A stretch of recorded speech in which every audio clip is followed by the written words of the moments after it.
किसानों का मुख्य उद्देश्य बीजेपी को हटाना है। किसानों का मुख्य उद्देश्य बीजेपी को हटाना है। हंगामा हंस रही सही कोई तो सुनेगा, हर एक से जालिम तेरी औकात कहेंगे। जिसको छुपाए फिरता है तू अपनी कांख में, दर दर पर जाकर के हम वही बात कहेंगे। मोदी जी वक्त को नहीं पहचान रहे हैं और रिजल्ट ये है कि वक्त को जिसने न पहचाना उसे मिटना पड़ा है। बच गया तलवार से तो फूट से कटना पड़ा है। चाहे कितनी ही बड़ी हो, चाहे कितनी ही कड़ी हो, पर नदी की धार से चट्टान को हटना पड़ा है। मैं इस समय खड़ा हुआ हूँ मथुरा में, ब्रिज भूमि मथुरा, और यहाँ मेरे पीछे आप जो भीड़ देख रहे हैं और भीड़ के पीछे एक स्टेज जो देख रहे हैं वो किसान महापंचायत के लिए स्टेज बनाया हुआ है। आज किसान महापंचायत जो बुलाई गई है, इसका मकसद क्या है आप ये बताएं। इसका मकसद जो मोदी जी की सरकार ने 3 काले कानून लाए हैं उनको हटाना और एमएसपी पर कानून बनाना, गारंटी एमएसपी पर गारंटी योजना के तहत काम कर रहे हैं। तमाम शहरों में, यूपी में, राजस्थान में, हरियाणा में ये सब महापंचायत चल रही है। और जो संयुक्त किसान मोर्चा है वो तो कैंपेनिंग के लिए वहां पे बंगाल भी चला गया है कि बीजेपी को वोट ना दिया जाए। सवाल ये उठता है कि आप लोग यूपी से हैं, यूपी में अगले साल विधानसभा चुनाव होने हैं। आज योगी सरकार को 4 साल हो गए हैं और उन्होंने अपनी बहुत सारी उपलब्धियां गिनाई हैं। सवाल ये उठता है कि 1 साल के बाद क्या किसान आंदोलन का कोई राजनीतिक असर हमें यूपी में क्या देखने को मिलेगा? किसानों का मुख्य उद्देश्य बीजेपी को हटाना है। किसानों का मुख्य उद्देश्य बीजेपी को हटाना है। हंगामा हंस रही सही कोई तो सुनेगा, हर एक से जालिम तेरी औकात कहेंगे। जिसको छुपाए फिरता है तू अपनी कांख में, दर दर पर जाकर के हम वही बात कहेंगे। मतलब ये है कि जिस हिसाब से पिछले बार 2017 में बीजेपी की मेजोरिटी आई थी 300। आपने योगी सरकार की बात कही, आपने योगी सरकार की बात कही, उन्होंने बहुत सी उपलब्धियां जगह बताई, लेकिन उन्होंने ये उपलब्धि नहीं बताई कि उनके एमएलए कुलदीप सेंगर ने क्या किया। उन्होंने ये उपलब्धि नहीं बताई कि हाथरस में एक दलित बालिका के साथ क्या हुआ। उन्होंने ये उपलब्धि नहीं बताई कि वो जो पांडे था वो उसने पुलिस के साथ क्या किया। ये भी उन्हीं की उपलब्धियां हैं। आज किसी भी बहन बेटी की लाज सुरक्षित नहीं है। आज भ्रष्टाचार तहसील लेवल से लेकर पुलिस के थाने से लेकर कचहरी तक इतना जबरदस्त रूप से बढ़ गया है कि कोई शंका ही नहीं है। कोई भी आदमी कितनी भी रिश्वत ले सकता है, कोई रोक टोक नहीं है। उनका तो ये कहना है कि भ्रष्टाचार उन्होंने खत्म किया और लॉ एंड ऑर्डर को दुरुस्त किया। यहाँ पर लॉ एंड ऑर्डर ही तो दुरुस्त किया कि कुलदीप सेंगर ने और उनके भाई ने। लॉ एंड ऑर्डर ही तो यहाँ बनारस में दुरुस्त हुआ, कानपुर में दुरुस्त हुआ, हाथरस में दुरुस्त हुआ। लॉ एंड ऑर्डर ही तो है। आप अखबार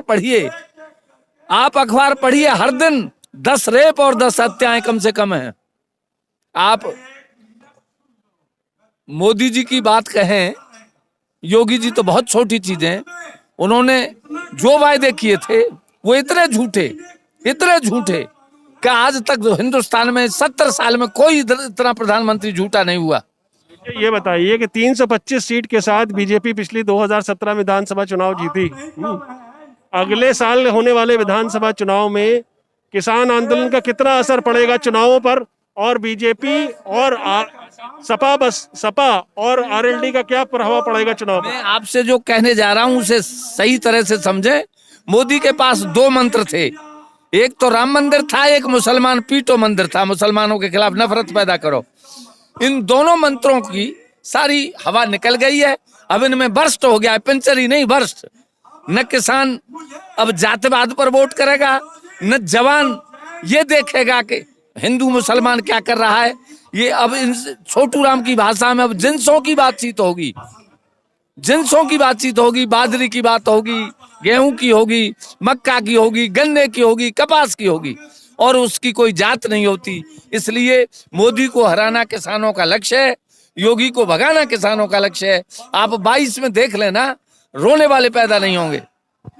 सवाल ये उठ रहा है कि 3 महीने से किसान आंदोलन की राह पर है, लेकिन सरकार ऐसा लग रहा है कि एमएसपी की डिमांड भी मानने के लिए तैयार नहीं, तीनों बिल वापस लेने की बात तो छोड़िए। आप लॉकडाउन का प्रभाव नहीं देख रहे?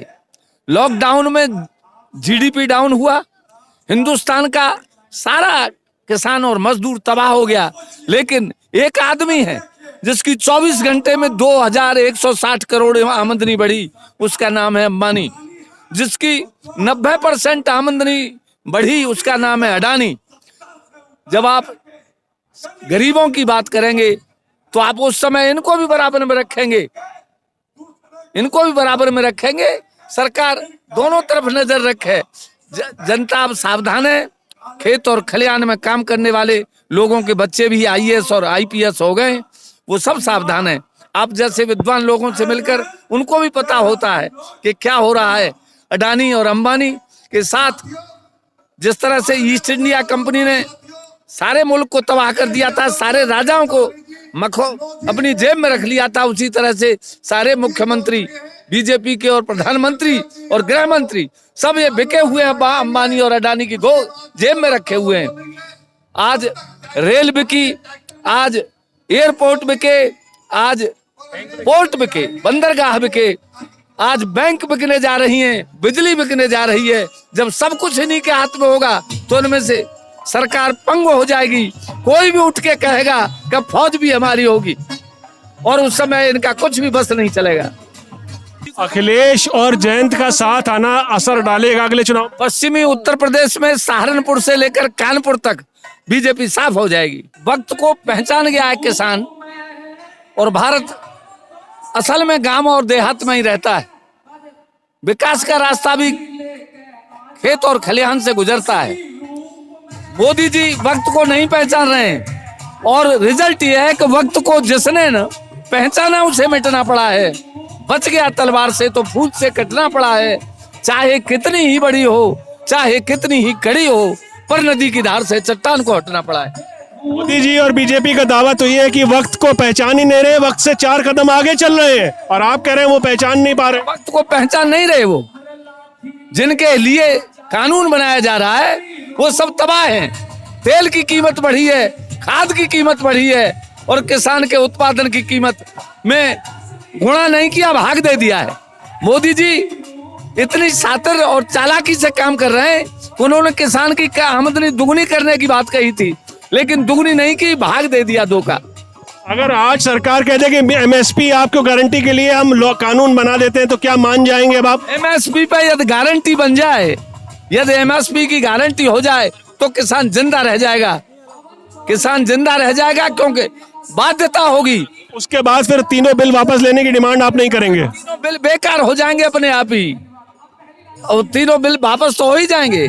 उनकी तो कोई वैल्यू नहीं रह जाएगी जब एमएसपी की गारंटी हो जाएगी। तो कहने को ये किसान महापंचायत है, लेकिन जैसे ही अखिलेश यादव और जयंत चौधरी मंच पर पहुंचे, वहां से मंच से एक गाना शुरू होता है कि यूपी में सरकार बनेगी जयंत और अखिलेश की। या मोदी ने माटी पिटवा दी प्यारे हिंदुस्तान की, मोदी ने माटी पिटवा दी प्यारे हिंदुस्तान की।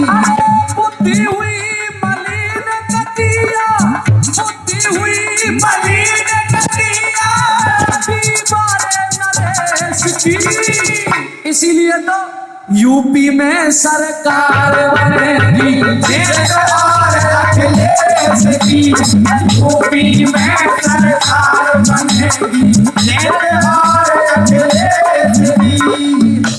यहाँ पे एक नारा दिया गया, ब्रिज से परिवर्तन। आखिर ये किस परिवर्तन की बात हो रही है? जाहिर तौर पर राजनीतिक परिवर्तन की बात हो रही है। लखनऊ में जो सत्ता है उसमें परिवर्तन लाने की बात हो रही है। यहाँ पर 2 प्लेयर्स, यूपी के 2 प्लेयर्स, अखिलेश यादव समाजवादी पार्टी के और जयंत चौधरी राष्ट्रीय लोकदल के, वो साथ आए हैं, एक मंच पर आए हैं। हालांकि इनमें पिछले 3 सालों से काफ़ी अच्छी केमिस्ट्री रही है। साथ में बाईपोल्स भी इन्होंने साथ लड़े हैं, असेंबली के हो या लोकसभा के बाईपोल्स हो। लेकिन क्या ये गठबंधन, ऐसा लग रहा है कि ये गठबंधन जो है अब और पक्का होता जा रहा है, और विधानसभा चुनाव में ये गठबंधन बरकरार रहेगा। और शायद यही कारण है कि यहाँ पर जो है नारे दिए जा रहे थे, गाने गाए जा रहे थे, जैसे ही अखिलेश और जयंत यहाँ पर मंच पर पहुँचते हैं कि यूपी में सरकार बनेगी जयंत और अखिलेश की? यूपी में सरकार बनेगी जयंत और अखिलेश की। यूपी में सरकार बनेगी जयंत और अखिलेश की।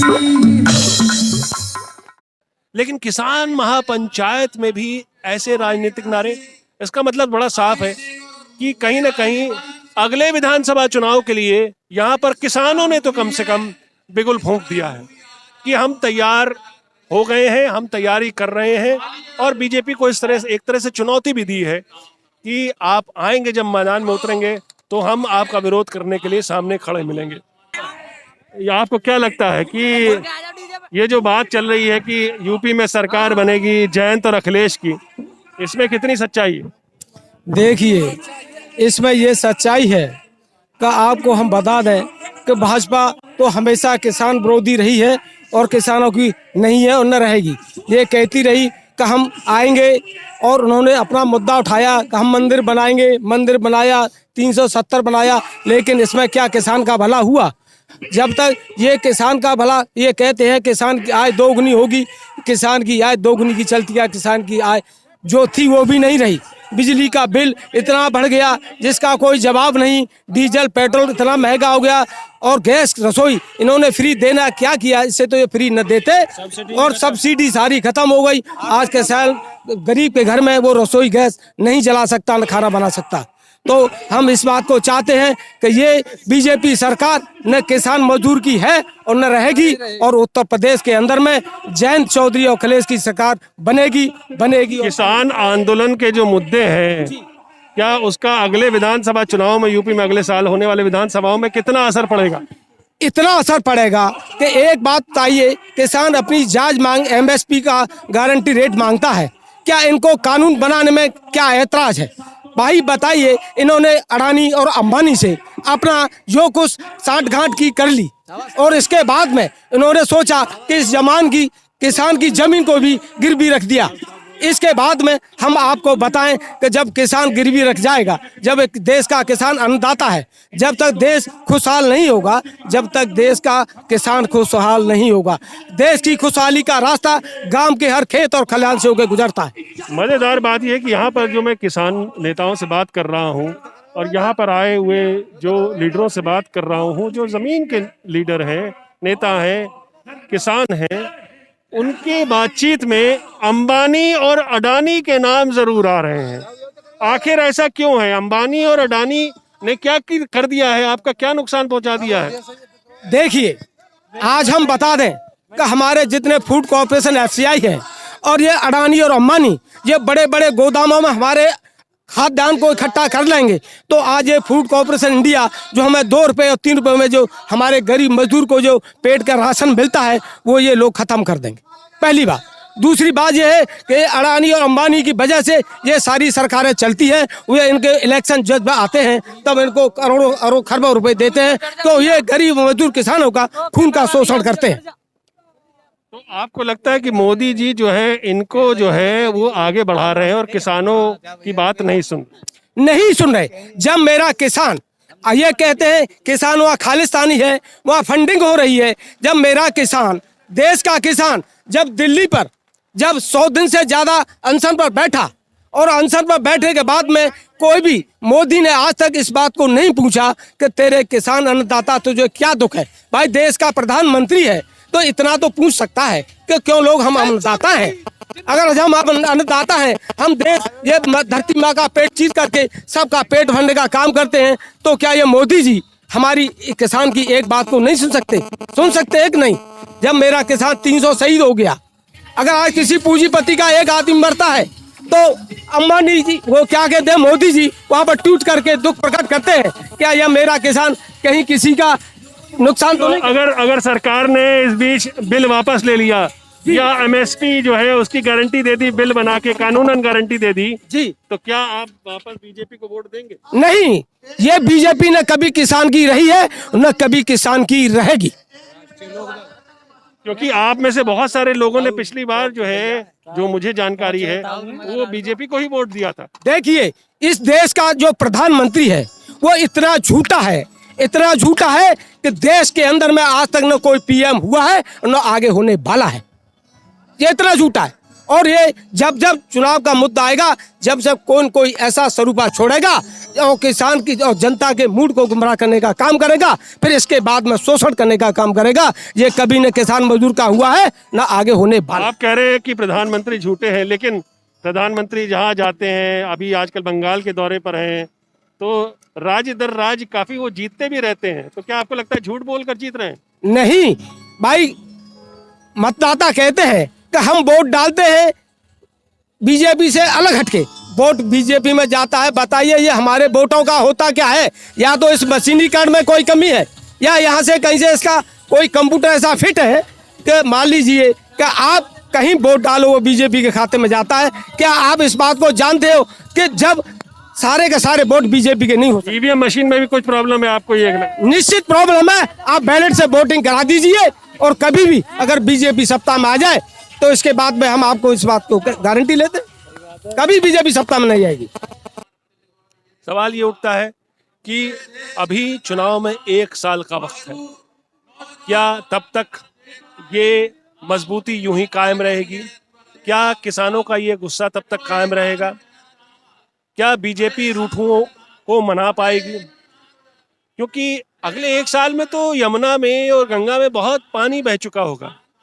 आज वो बीजेपी जो कि 325 सीटों के साथ सत्ता में है, क्या उसमें उसके वोट बैंक में कोई डेंट पड़ पाएगा? क्या ये किसान उसके वोट बैंक को किसी तरह से भी हिला पाएंगे? अभी कल एक न्यूज़ चैनल ने ओपिनियन पोल सर्वे किया यूपी को लेकर, उसमें बताया गया कि 30 से 40 सीटें जो है बीजेपी की कम हो रही हैं। लेकिन 325 में से अगर आप 30-40 सीटें लगा लें, फिर भी एक अच्छी खासी मेजॉरिटी से बीजेपी फिर भी सत्ता में आती हुई दिखाई दे रही है। तो अभी का जो माहौल है उससे ये तो नाराजगी तो साफ लगती है, लेकिन क्या वो नाराजगी इस हद तक होगी कि बीजेपी को सत्ता से बेदखल कर दे यूपी में? ये गौर करने वाली बात है। मथुरा से, ब्रिजभूमि से मैं प्रभात शुंगलू।